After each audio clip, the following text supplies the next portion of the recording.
వాళ్ళ స్వార్థం కోసం, వాళ్ళ పనుల కోసం, వాళ్ళ పైరవీల కోసం, వాళ్ళ స్వలాభం కోసం పోతున్నారు.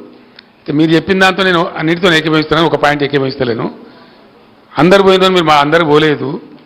బీఆర్ఎస్ ఒక మహాసముద్రం, 60 లక్షల సభ్యత్వం ఉన్నటువంటి పార్టీ.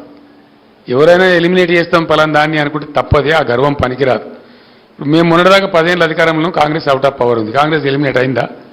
డెసిమేట్ అయిందా? కాదు కదా. చంద్రబాబు నాయుడు గారు కూడా ఒక టైంలో 2004 to 2014 ఆయన పవర్లో లేరు. అంతమాత్రం టీడీపీ డెసిమేట్ అయిందా? అది భ్రమ. ఒక సంస్థను, ఒక శాశ్వతంగా ఉండే సంస్థను, ఒక బలోపేతంగా విస్తరించినటువంటి సంస్థను డెసిమేట్ చేస్తాం, ఎలిమినేట్ చేస్తామంటే అది అహంకారం తప్ప మరొకటి కాదు. అది ఇంపాసిబుల్.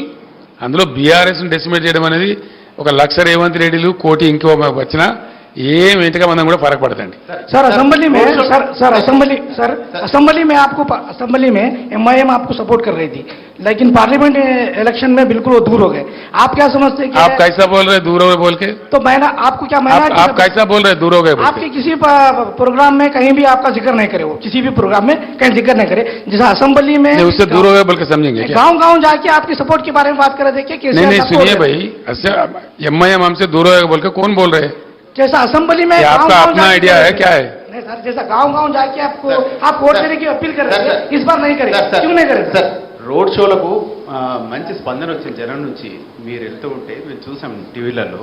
సో ఏం సార్, ప్రజలంటే ఎట్లా రిసీవ్ చేసుకున్నారు మిమ్మల్ని? ఏమనిపించింది? KCR is the history of Telangana కదా. కేసీఆర్ ఇస్ డెఫినెట్లీ వైపౌట్ చేయలేని, తుడిచివేయలేని ఎమోషన్ కదా తెలంగాణకు. కేసీఆర్ తెలంగాణకు ఉన్న బంధం అది కదా.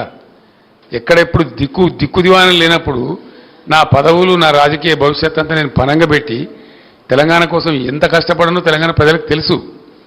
నా గుండెల్లో తెలంగాణ ఉంటుంది, తెలంగాణ ప్రజల గుండెల్లో కేసీఆర్ ఉంటాడు. గెలుపోవటంలో పక్కకు పెడితే KCR is definitely emotion of Telangana. 100% ఆ బాండేజ్ కేసీఆర్కి ఉంటుంది. కేసీఆర్ని అడిగిన గిలి పడేస్తాం, తుడిచి పడేస్తాం అని ఎవడని అనుకుంటే వాడు పిచ్చోడేదాడు తప్ప కేసీఆర్ కానీ తెలంగాణ ప్రజలు కానీ కారు. Thank you. సార్ మీరు పోయిన జిహెచ్ఎంసీ ఎలక్షన్స్ తర్వాత ప్రధానమంత్రి మోడీ దగ్గరికి వెళ్ళారు, పొత్తు పెట్టుకుంటామని అడిగారు, ఆయన రిజెక్ట్ చేశారని మోడీ స్వయంగా చెప్తా ఉన్నారు. మోడీ నేను చెప్పిన గోబెల్స్ అని, ఆయనకి ఏది అవకాశం ఉంటే, ఏడ వంపు ఉంటే, ఎట్లా అనుకూలం ఉంటే అట్లా మాట్లాడతారు మోడీ. ఆ టంగ్ ట్విస్టింగ్ నరేంద్ర మోడీకి వచ్చినంత మరొకరికి రాదు.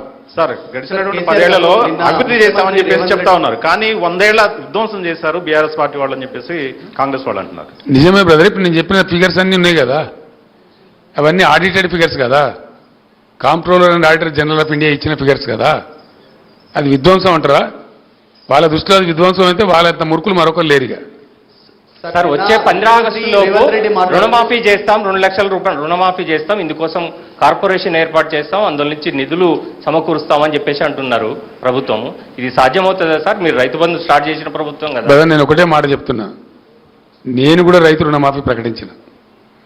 ఒకే విడతగా చేద్దామని చెప్పి నేను చేయని ప్రయత్నం ఎక్కని కొండలేదు, మొక్కని బండలేదు. దట్ ఈస్ ఇంపాసిబుల్, జరిగే పని కాదు. అందుకే అరచేతిలో వైకుంఠం చూపించి మిమ్మల్ని మోసగించారని ప్రజలకు చెప్పినా ప్రజలు కూడా అదే నమ్ముతున్నారు. అది అయ్యే పని కాదు.